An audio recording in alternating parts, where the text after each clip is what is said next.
Welcome to Love Unleashed. I'm your host, Erin Davis. Today, I sit down with my longtime friend from college, James Ian. For the first time in 20 years, we're getting together. He is a rock star in more ways than one. Not only a talented musical artist, but he's an outspoken advocate for disabilities, specifically spinal muscular atrophy. He was diagnosed with this as a teen. So there's things that I was really scared to ask him back in college, but I'm gonna go there today. So James, I have not seen you in over 20 years, I think, because we were both at Georgetown together. We were both Hoyas. Yes, it's Hoya been 20 Saxon. years. I'm in disbelief. You are amazing. You have accomplished so much in friggin' 20 years. Tell me what you're up to right now. What are you doing And same in LA? to you, Erin. Thank you very, very much. Right back at you. Yeah, so my name is James Ian. I have a physical disability called spinal muscular atrophy type 3, which is a neuromuscular disease. And I am a musician, singer, songwriter, play guitar. I'm an actor, a model, a writer, and a public speaker. And all of the art that I do pretty much is in furtherance of disability representation authentically in media and just disability visibility so that people see people with disabilities for who they really are, which is, they're amazing, incredible, talented, beautiful people. And a lot of times when we're portrayed in media, disability is seen as this like really terrible, miserable existence, and the joy is sucked out of it. And I'm trying to show that it's not that at all. There's a lot of joy in our existence and a lot of beauty. We're having fun, and people are leaders and lovers and all these great things. And so I was really trying to show it for what it is and show that we are happy people. Yeah, well, what's funny? I don't know if you remember this in college. I did not know you had a disability. Yeah. I think you remember I finally told you this. I thought you had a pimp walk. Do you remember that? Yes, I used to tell people, like, what do you mean? James has a disability. He just has he walks. Like, he has got like this cool walk, Do you remember? And I do. No, I do. I had never seen everything you've been through. Yep. So to me, you were actually an advantage. I thought you were like the coolest guy on campus. Thank you. And like you've been doing, I hate the word disability because it means like you're unable to do something. Yeah. And you are proud, like the way you keep saying this term, you're talking about it.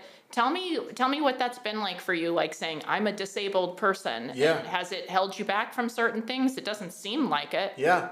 I appreciate that, Erin, and I totally, get where you're coming from.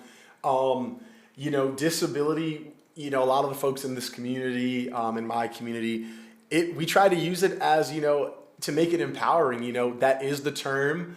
I don't like terms like differently abled or special or challenged. Those are really, really derogatory for a number of reasons. But like disability, that is what it is. Disability is like a part of life, a natural part of life. It's a natural part of the human experience.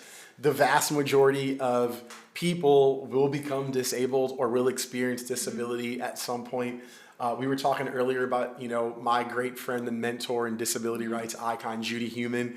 She had this funny thing where she would say, when she talked about disability, she would say, oh, that person's not disabled yet. Like that's how she referred to the non-disabled population. Okay. Yeah, so it's not like a bad thing, we really want to, it's a big part of, many of our identities. And so we don't want to glaze over that word and not say it because we do want, although, we're trying to fight for accessibility and remove some of the obstacles that society places upon us, we also don't want to erase disability from our existence because we do want people to understand that, like, we do, face adversity and stuff, and not due to our disabilities. It's because of the way society treats disability and ableism and all those things. So we want it to be highlighted so that people can take into account that, we are dealing with certain things due to society's treatment of us, and it is a part of us, but we're not ashamed of it. As you said, I'm very, very proud to be disabled.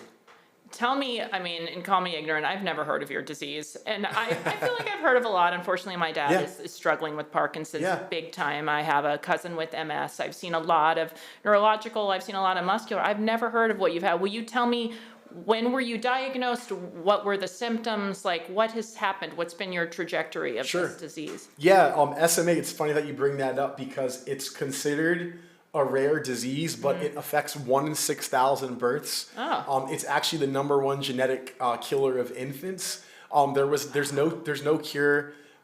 There were no treatments up until 2016. Wow. So now there are treatments. There are varying types.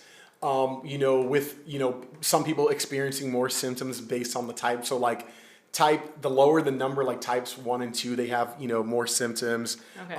Like they typically don't walk. They use wheelchairs for the entirety of their lives or the majority. I'm a type 3, so with my type, type 3s are 10% of the entire SMA population. Okay. So it's even like a smaller subset. Okay.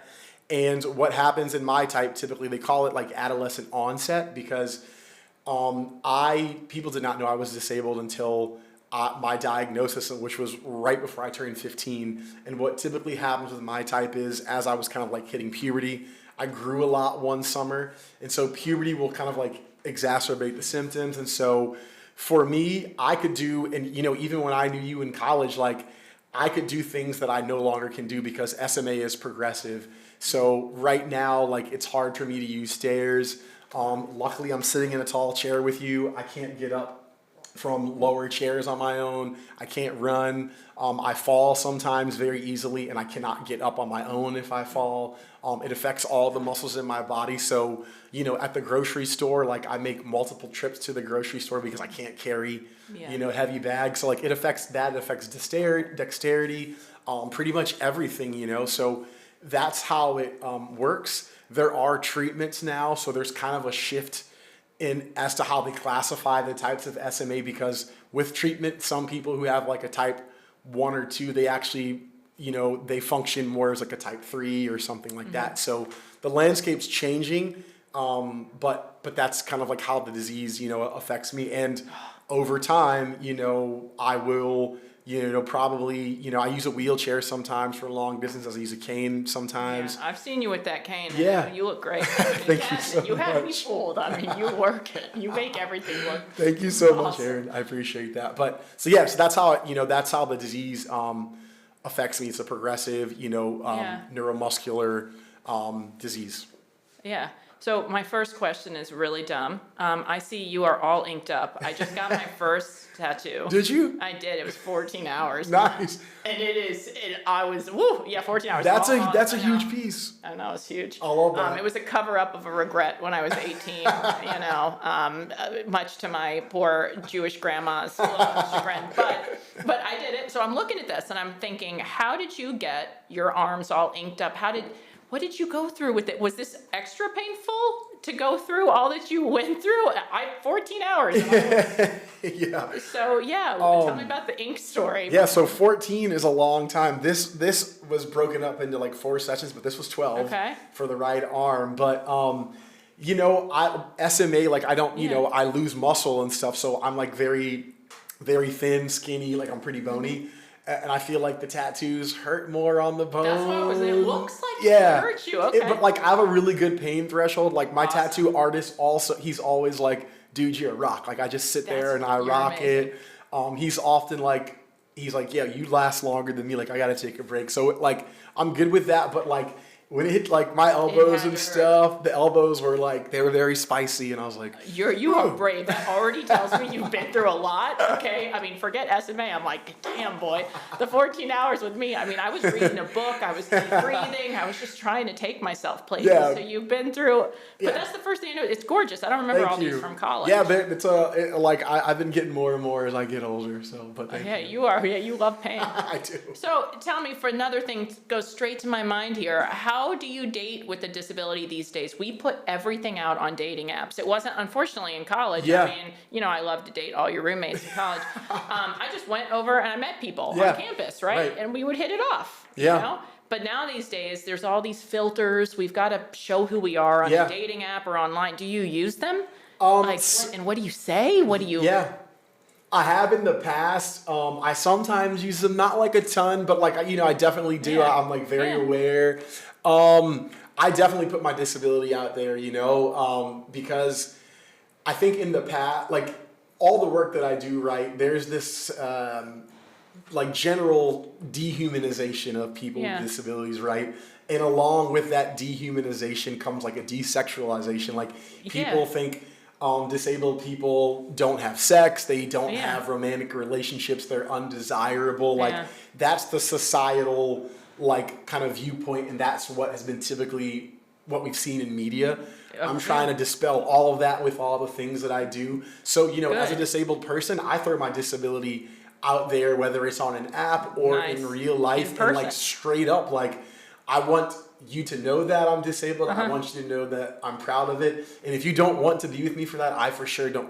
I don't want to be with somebody who doesn't want to be with you. Right, exactly. So, and it's all about that visibility and, representation. Yeah. So I really try to like be very, upfront. Do people ask you awful questions? I mean, be honest with me. Do girls ask you things that are like, do they say like, hey, can you actually have sex? Can you do this? Yeah. Do they ask you flat out? Yeah, like a lot of my disabled friends have definitely had that question. Yeah. I've experienced it once or twice, and it's not, can I have sex? It's like, how can I have sex? Is the question. I haven't really gotten that. But like, I'm not trying to diminish, like a lot of my friends have had experience that like, use wheelchairs or like, can you even have sex? Which is a horrible thing. Yes. Nobody should be asked that. I know people that can't, with SMA, like a lot of folks with type 1 and type 2, like, they don't move their arms much.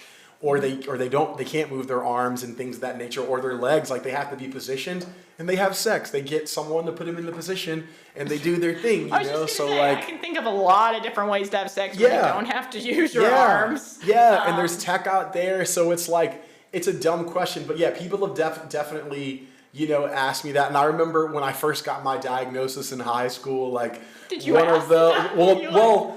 They said that was really interesting. I was like 15, and they were like very like adamant about like, they were like, you're gonna be fine, you'll have a normal sex life. Like that was one of the first things they said. So you were a hoe. So then you put the idea in your head that probably gave you anxiety, right? Yeah, and I was like, I never even so that made me kind of be like, what? Like, am I gonna have to worry about this now? But I remember one of like, I used to hang out with a bunch of like, I always hung out with like jocks and athletes and stuff. I know, one of my friends on the football team. Yeah, and like one of the first things he asked when he found out he was disabled, he was like, "Does it affect your dick?" And I was like, "Dude, you're a fucking dumbass." That is what most dudes would say. I feel like they ask that about anything. Like when you get prescribed an antibiotic, does this affect my dick? What about my libido, man? I'm like, oh God, it's an antibiotic. You know, so Come stupid. On. But that is a thing, and I love that you brought that up because. Yeah. I hear that from my friends that are disabled like a lot. Like that, like I said, there's this desexualization, dehumanization, diminishment of a person's like sexuality. Especially to a man, I feel like masculinity. I mean, I'm in a room with you. I think you reek of like masculinity and brute testosterone. I see it, but like, what has it done for your identity as a man, as like a single? I think you and I are like the only unmarried people from college from our group of friends. We're like the only. And more power to us. Yeah, amen. I think whatever. Yeah, amen. But what has it done for your identity as just like a single male, masculine male? You identify as you said straight, hetero, right? I do. So what's it done for you in that regard? That's I love it. You're asking some great questions, Erin. This is amazing. Again, because people, try to, paint disabled people in this like really negative, in this light that they're not powerful and that they don't have the autonomy and they're not sexy and all these things.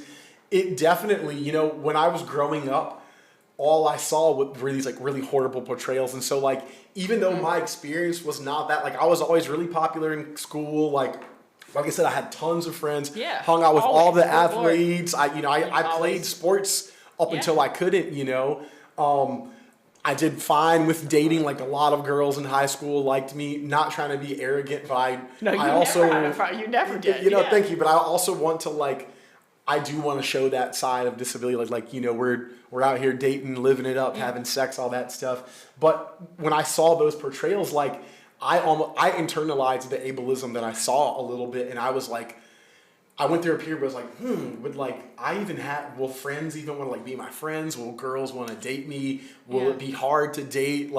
will I be able to like have sex and all that stuff? And as you got older, really, I'm sure the questions were hitting. Yeah, and that was not the reality or my lived experience, but like I was doing a double take in my mind with that, you know? And so, you know, once I kind of came to grips with like my disability and like who I am as a person, you know, like my confidence really, really started to like shine through. And then I therefore think like my masculinity and all that stuff, that was like a part of me and a part of like who I am and my power. And so I just really like embraced it, and I like really put it forward because I also knew that people would think as a disabled person, like I might not have those things or do that. And I was like, you know what, fuck that. If they like smell that you're giving out that, it's not going to work out. But if you give out the right thing, if you project the right thing. And I never got like I said, personally, I never got like the other side of that experience, but I was like, I'm just going to like really, I'm going to just own my power and own who I am. And I'm going to like put that out there into the world because that is who I am. And I'm not going to dim my shine or dim myself, you know, for that, you know. Someone told me I had BDE, and then you do. That's almost like you do. But I took it and I was like, yeah, I do have BDE, big disability energy. Oh my, are you serious? I'm officially calling you BDE now. I love this. Yeah. I love it. And this was like recent, like it was like a, it was like a woman, and she was like, you have BDE like that a lot. It. And I was like, I got big disability energy. So, you know. Repurpose it. That is, you are repurposing. That's your whole story. I'm obsessed with it. So tell me more about your D, not disability. I want to know about the dick. Does it work? Yeah, it works.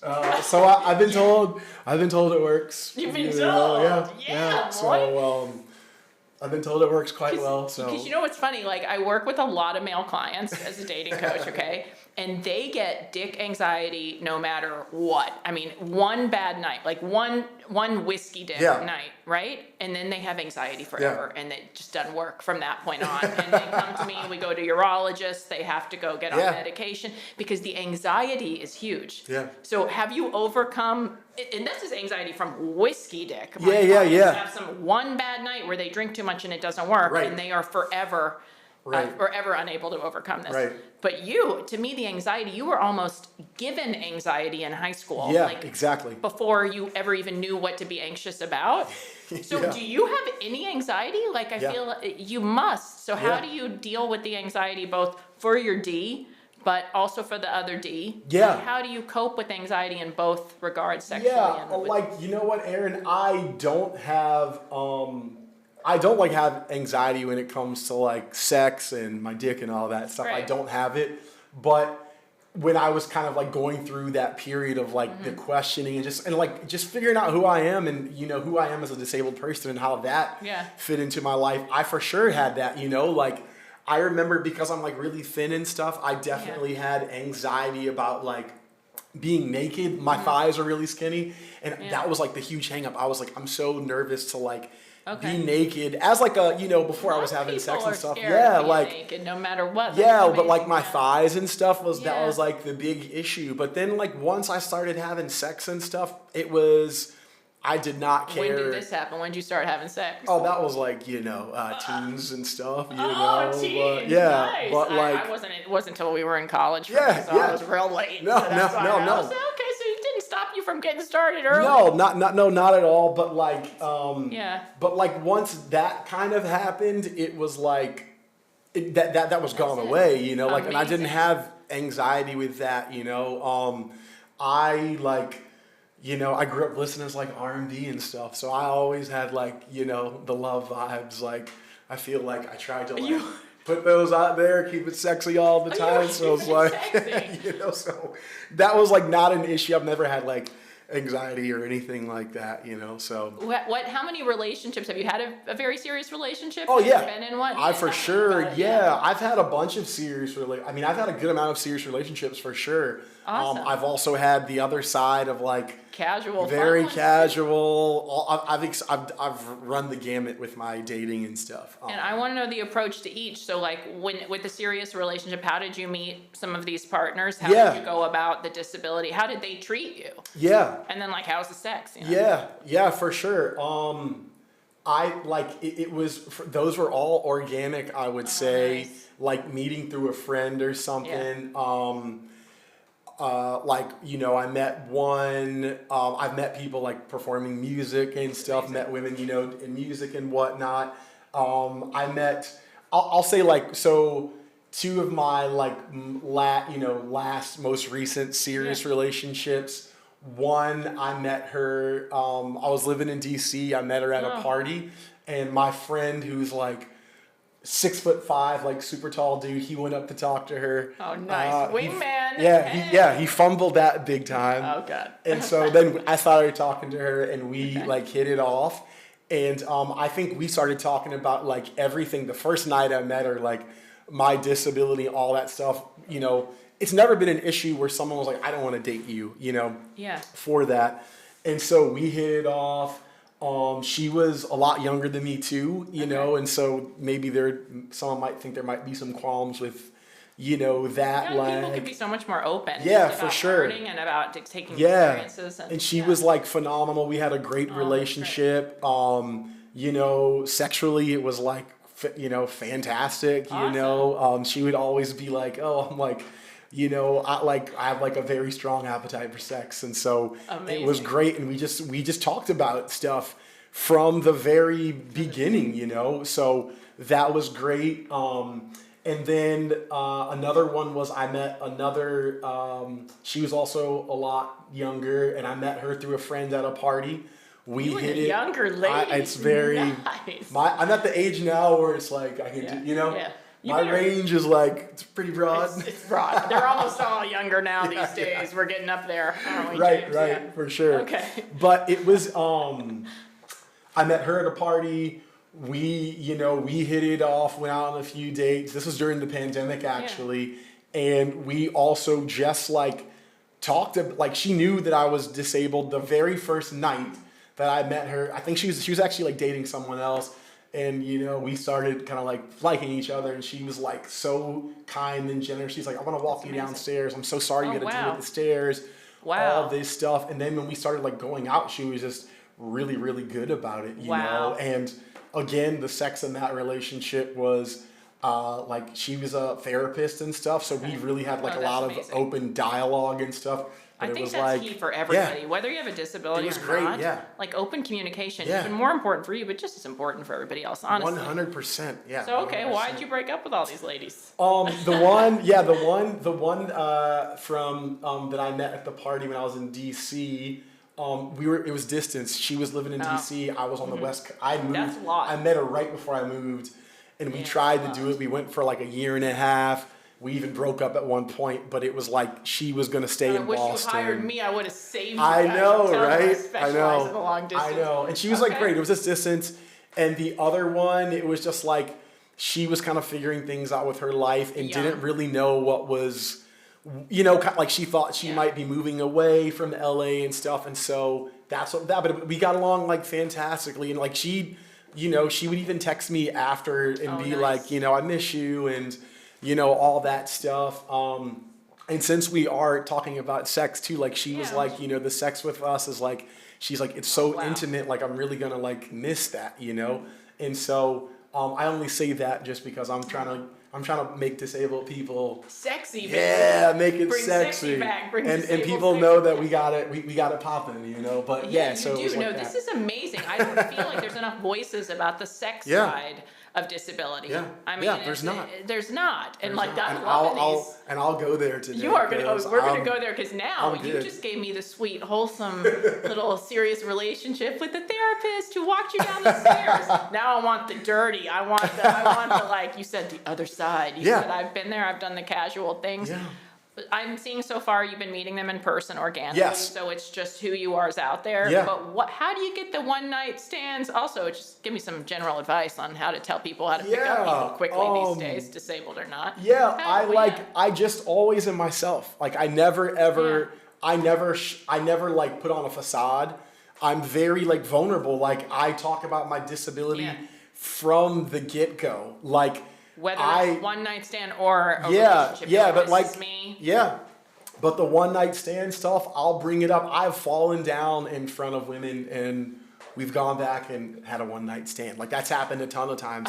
I had a buddy. I love that. Yeah, like a bunch of like lots of times. How'd you pick it up, literally and They've actually helped me up. Oh my god! And then we go and do what we got to do. You know. Insane. You're amazing. And I remember one of my buddies I used to work with. I remember we'd come into work on Mondays, like talking about the weekend, and I would tell him whatever, and he'd be like, "Oh, let me guess, you fell down and you got laid." And I'd be like, that should be the name of your book, okay? I fell down and I got laid. Yeah. And that wasn't like a pity thing. He knew that I was just like, I just owned everything and I was vulnerable and I wasn't afraid to like ask for help or anything, you know? So yeah, like the one night stand stuff, I just put it out there. I'm never like hiding it, and we just talk, and I feel that's like attractive. I mean, honestly, it's just attractive. Yeah, I think when you do that, you know, and then like you said, I just own everything about myself, you know, like I do have a lot of confidence, you know. You do. I do like. I just put that out there, you know, and so that I feel like that happens, but like many times. No one's ever, I've never gone home with someone or they gone home with me and they didn't know I was disabled. Like that was very much, they would be like, I would love to help you. Can I help you up the stairs?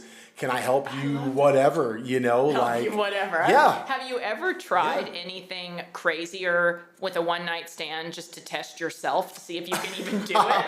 Not even like, this is my chance to try some like. I definitely have, I have for sure tried more physical. I mean, we all do. Here's what's funny is that I'm realizing the questions I'm asking you apply to everybody. But But you, I feel like, come on, would you try? Yeah, for sure. I've definitely tried like more physical stuff or like positions that like that you weren't that I wasn't sure that I could do. Fall off the bed, right? I've fallen off the bed, Erin, a couple of times, you know. I've definitely done that. So yeah, for sure. But like again too, it's also I'm always openly communicating. Like, you know, I've had one night stand partners or whatever where they want to like be more adventurous, or they'll say do this and do that, or like talk this way to me, and I'm like, okay, like this is open communication. This is really the key to like everything. Teaching everybody. It's the key to everything. I mean, it is, isn't it? It's the key to everything. Too, what I love is you're telling me a one night stand. You should be communicating just the as whole much time. as Yeah, a relationship for with sure. anyone. Yeah, I don't want it to be bad for them, and I don't want it to be bad for myself. You know, but like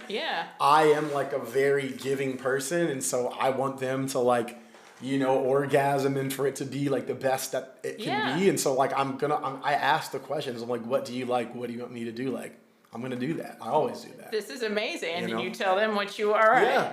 Yeah. What's the craziest thing you have seen or tried, or the most embarrassing thing? I want like a sex story. I'm learning more that disabled sex lives are no different. No, they're not at all. If anything, I feel that they're better because you're a better communicator. For sure. And like I do have to also communicate physical needs and stuff, you know, because I can't do everything that a non-disabled person can do, you know. So like I have to talk about that from like a safety lens too, you know, like course. So the communication, it's also about pleasure, but it's also about like safety and comfort too, you know. So what is your favorite position for your disability? Like I'm thinking doggy style, because you told me your arms that you're all right. So like what's the good ones here? I like to like lay on my back, let them get on That's top. What I'm thinking. You know, like in reverse cowgirl, whatever, like. All that stuff, you know, like that. But like usually I like to be on the bottom. Like it gives me a little bit more like control. Again, you are just like about any man that I know. Yeah, you are just like all of them. But that is like more so because of like it's hard for you know, like certain movements are hard for me to do, you know, so it's that. But so that's like what I like to do. Incredible. But like I said, I'll mix it up if I'm feeling whatever. That's incredible. When you listen to your body probably even more than most people. What's the most embarrassing thing that's happened, whether it was a one night stand, whether it was a relationship? Well, I would say, and this was like, I fell off the bed during sex for sure. Yeah. And that was during a relationship, and you know, me and my girlfriend at the time, we like laughed about it, and it was no big deal. Did you continue? Were you able to get back? Oh yeah, for sure. Yeah, definitely did. People are so worried about like ruining the mood. Yeah. I feel like you're a pro. You're like, you know what, I'm not gonna let anything ruin it. I'm good to, you know, I'm charged up.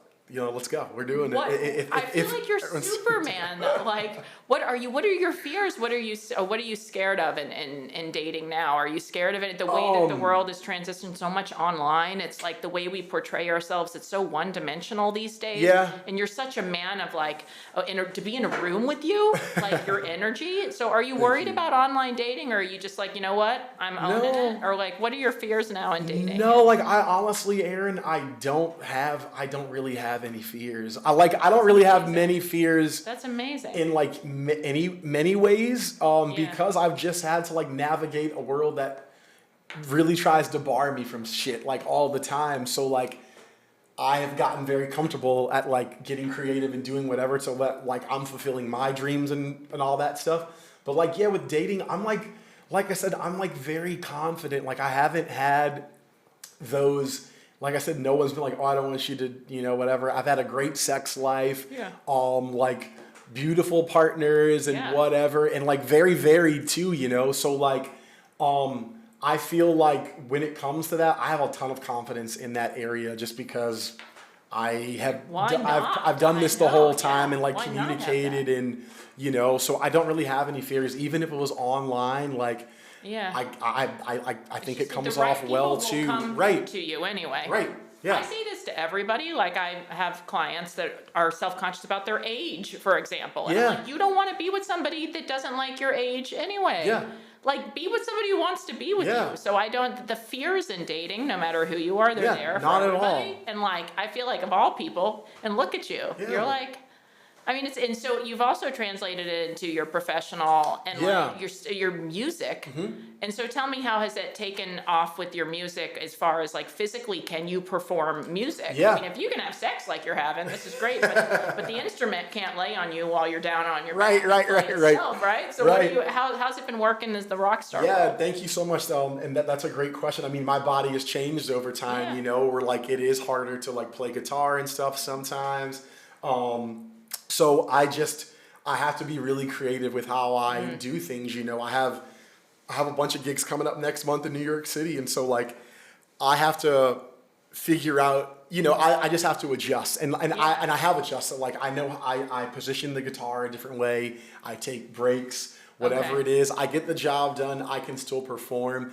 It just looks maybe a little bit differently than it did in the past, so you're adapting to it. I adapt, and I have to adapt like heavily. Are you ambidextrous, or do you use one arm more than the other? Have you found that when one arm's weaker you have to use the other one? Like, this is amazing. I can't imagine how you play the guitar. It seems exhausting. So I was I was ambidextrous when I was born, but I become like right hand dominant, but I still do stuff with my left. So I'll do whatever. My left arm is not as good as the right, accurate as the right arm when I'm playing, but I will strum lightly and hold the chord or, whatever. I have to think very, very creatively to do it now, but that's always been my life. Like I said, I live in a world that's inaccessible. Everything I've had to get creative with. So it's no different for music, Tell me more of the things that you adapted. Did you go to the gym? I remember, did you play basketball or what sports did you? When I was a kid, I did. Adapted athletically too, everything. Yeah, so I don't really do sports anymore because my arms and stuff can't handle it. But I remember when I got to Georgetown and I would go with my brother's an excellent basketball player. Yeah. Shout out to my brother, Anthony. Oh, shout out. Yeah, love him. Hoya Saxa. When he would go to the gym, I would go hang out with those guys. And at that point, it was harder for me to shoot with two hands. So I would be in the gym with him, just throwing it with one hand and shooting that way. Whatever. Same with tennis. I love tennis. If I couldn't do a double backhand or whatever, just one hand. So as it was phasing out of sports near the end, I was just doing what I could with one hand or whatever. And even now, if I go, play a sport with my niece or my nephew or something, it's they'll throw me the ball, they'll help me pick it up and whatever, and I'll just do it whatever way I can. Like, And I still want to do never- it. You're not, none of this, you because you've known. How did you prep yourself not to be just sad? Like, this is hard. Watching my dad, like, Parkinson's came on really fast for him. Yeah. And he was a marathon runner, and he's also, my dad's first language is sign language. He's a CODA, child of deaf adults. Oh, that's awesome. So he speaks sign. We grew up seeing him speak sign as his first language. Yeah. Then he got Parkinson's, and he had to adapt really quickly to losing his abilities as a marathon runner, Right. big time football coach, athlete, and it led to extreme depression really fast, even with the expectation that this was going to happen degeneratively, right? So like, how do you keep yourself, like, to me, your happiness is so real. And I mean, I try to keep my dad afloat all the time, but knowing you were losing these abilities, like, this would make anyone incredibly depressed. Have you had moments that were just dark? Oh, for sure. 100%. Like, it's not it's kind of like some days I'm very happy and whatever, and some days for sure I'm down and depressed. Like, that also is a part of being human, right? And I need to honor all those parts of myself, all those emotions. Did you see therapists? Did you like? I have a therapist. Yeah, like, did you start young or like? No, I did not. I started later, and I wish I had started younger. But like, just because I needed someone to talk to, like, I processed this whole disability thing by myself pretty much, and with friends like you and whoever else, and that was helpful. But it's different. But it's different, Very different. So my therapist has been like fantastic. So I do go to therapy, weekly for that. Yeah. But like, I also too, like, sometimes the change for my body, like, happens quicker than I anticipated too for me, and I get depressed and sad about that. And that's just the way it is, right? Like, it's one of my good friends, Dominic, said disability is neither good nor bad. It just is. And I love to, like, think of it that way, and so with that, I'm going to feel sad, I'm going to feel happy or whatever. And it's like all of it's the right answer, Right. So I am a happy person, but by nature, but it's like also like, sometimes my body does stuff and like it'll change and I'm like, damn, like, I didn't think this was going to happen so soon. Like, this fucking sucks, but I'm going to feel it and I'm going to get through it. But like, it's also not going to deter me from doing the things that I want to do. You keep adapting and keep I mean, I can't believe the things you're still doing and you're just like figuring it out. Disability is a life of adaptation, 100%. And that's what I was trying to tell my dad with Parkinson's too. Like, we just keep constantly trying to work around it, and that's all of us. Like, you said we're all going to be disabled at some point. Yeah. Like, once again, I herniated a disc, and I thought that was the end of the world. I was in a collar for a long time. And I couldn't move and that was a temporary feeling of being disabled for a few months, and it was, and you have to adapt. The first thing I remembered was how much I was adapting. Yep. I was like, I'm going to become somebody who cycles and spins now because the arms are out for a while. Yeah. And it's like you realize these things, and it could happen to anyone, and even for a short amount of time. We should be adapting in life no matter what. Exactly, yeah. It is just, that's just the way it is, And I feel like, again, because the world was not created for disabled people, a lot of us, the onus, unfortunately, is on us, and it shouldn't be, but it is on us to for us to do what we want to do, we really have to get creative and adapt because no one else is helping us do it, so. And your family was supportive, right? I mean, tell me what they were like. I know your brother all along, but that's got to be hard because your brother's like, he was athletic. But was he supportive? Was he there for you? Like, has he been there as your family? How did they treat you through everything? How are they there for you? I am so lucky for the family and friends that I have, like you and the whole Georgetown. You were like, Thank everyone you. loved you so much. Thank you. And same goes for you, but like, you all were just so supportive. Like, everyone tried to include me in whatever. They just were like, you're doing, like, they just included me. And I think that's like the step, right?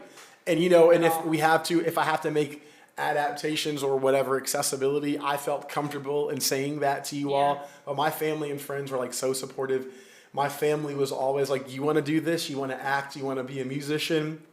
We're behind you. Go do it. So they never, ever, they were trying to remove barriers and like encourage and support. They were never like in my way and were like, oh, I don't think you can do this. I don't think you should do They were this. encouraging. Yeah, they're just like, if you want to do this, we're going to help you. And like, same with my friends. And I was really, really lucky to have the family and friends that I have. And I think that's very much a part of like who I am today, because I always felt like I had a support system, like really, really pushing me. So I felt like if I need some help, I know I have lots of people I can ask. And that felt true to me, and it was the case, so. Yeah, one thing I have that I'm scared of personally, and my friends are scared of, having a kid these days that is born with a disability. It's a different era now with social media. I've literally have friends tell me that they're too scared to even have a kid now, because they're like, this is a really hard world for a child.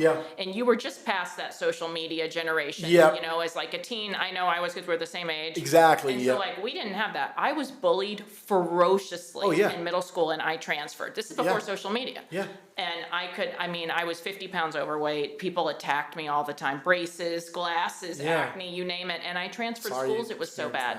So nowadays, with social media and the amount of bullying that's online, like, what do you think about kids now with disabilities, young age, growing up in this world? Like, how do you think you would have handled it? What would you say to people?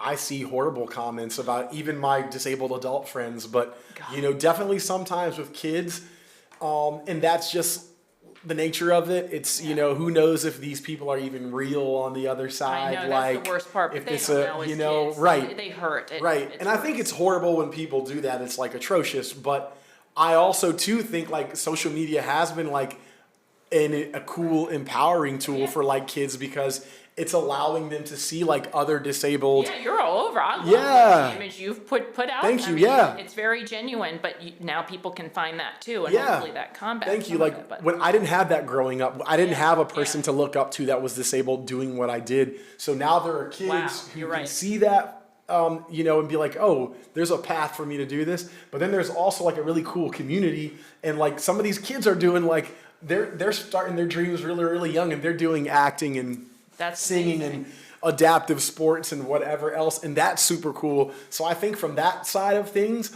like has like actually made things better. Like it's opened up opportunities, it's given them like visibility and stuff, and it's given them community. Like I did not have community for the vast majority of life, and I was really, really needing that and missing that. And I'm sad that I found community later, but like the community has like made my life so much better. And so I feel like social media, it can provide that for like, young kids coming up. And that's like really cool. I don't think people talk about the positive at all with the community. My dad, having been a CODA, child of deaf adults, he tells me now it's a whole different story because the deaf community has technology and they can unite and they can do things. They have a voice in many ways that they didn't have back then. Because I told him, like, I carry the gene. If I have kids, I have a very good chance of having a deaf child. And it's one of the hard conversations I had with my own dad. And he was like, are you kidding? It's amazing. He said, we call it super abilities, that the community is incredibly strong. And I'm hoping, like, you put a positive spin on all of this.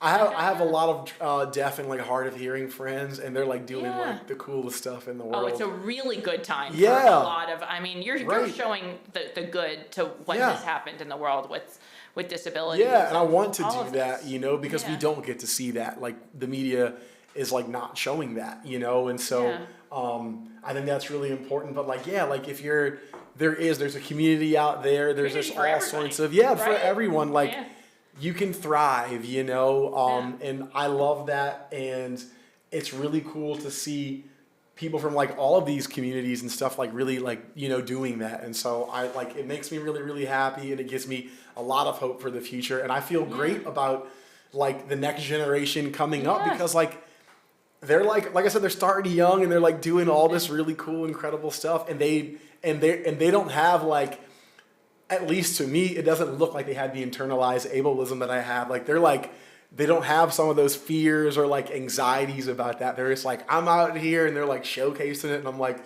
please do more of that. And it's a whole like army of these kids coming up, and it makes me so happy. That's awesome. I love that you even highlight that. Yeah. It's amazing. So cool. What's next for you, James? What's going on? Tell me what's the future. What's it bring for you? What are you working on now? This is your chance to plug whatever you want to. Tell me what you're doing. Thank you so much. So I have a couple of songs coming out. So July is Disability Pride Month. Really? Yeah. I didn't even know that. Yeah. There needs to be more attention for this. Okay, Disability Pride in July. And then August is my Disability SMA Awareness Month. Really? So like back to back, it's a lot of love this month. Amazing. A lot of highlighting folks with disabilities. Yeah. And so I have a lot of music gigs next month. I'm doing like 3 shows in New York City.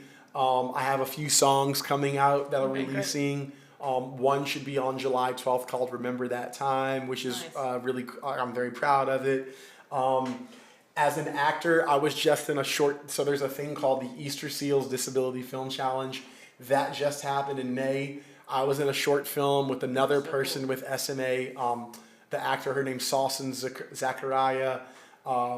It was written by a guy named Shane Burkall and his wife Hannah. Awesome. They're called Squirmy and Grubs on YouTube. They have a huge online presence. They're like disability advocates. They were writers of it. The director was another guy with SMA called, his name's Cosmo Rudd. We won an award in that challenge called the Social Awareness Award. So now we're like getting mentorship with like executives at studios. Our film is going to be entered into Oscar qualifying film festivals, which is cool. So yeah, that was called Out of Reach. I actually met the director of Coda at the Sean Heder, who's fantastic. Awesome. I met her at the award ceremony. We were chatting. It's great. So like, I'm really trying to like, I'm walking in a fashion show in New York for New York Fashion Week called Runway of Dreams in September. And if you fall on the runway, I know you're gonna freaking pick it up. I'm gonna make it look amazing and just be like, whatever. You're on fire, man. Thank you. And so I'm really like focused on like acting right now, and like I'm auditioning, really trying to land like a series regular role and stuff. So I'm like, make it happen. Yeah, so I'm auditioning for I've auditioned for a couple of TV shows this year. With disability, the roles are very, very scarce. Mm-hmm. So it's like the abundance of roles are not there. So I'm hoping that things will pick up because I really want to like do more acting work. But yeah, that's what I'm doing. Your chances of getting it is going to be real strong. I hope so. I know it's scarce, but you're such a superstar. Thank you. I hope so, and I would love to do like a. Thank you. That BDE is going to come off on camera. Thank you. Where can people find you, James? Like, how can if they follow you, see all this promotional stuff coming up, the music? Where can they find all this? Yeah, thank you so much. So I'm on Spotify. My artist name is James Ian. YouTube, James Ian. Facebook, James Ian. Instagram is the best place where I put a lot of my stuff. At James Ian Music. Awesome. But yeah, like I'm just really trying to push the acting really hard. I write. I do public speaking gigs, so do that stuff. But like I really love acting, and like that's a focus. Okay. And just continue with that and like raise the disability visibility in the profile. You are doing it, man. You're killing it. Thank you so much for being on today. Thank you so much for having me, Erin. I'm too. Proud of you. Thank you. I'm proud of you too. And like I'm like this is like such a full circle moment to be here with you from Let's go have a kegger after this. Yeah. For old times. Let's do it. Kegs and eggs. Let's do it. I'm ready. Thank you for everything. Thank you. Thank you for listening or watching the show. If you're interested in being featured in a new episode of the podcast, please email us at loveunleashed@jltv.tv, or you can just shoot me a message on Instagram at Erin_wingwoman.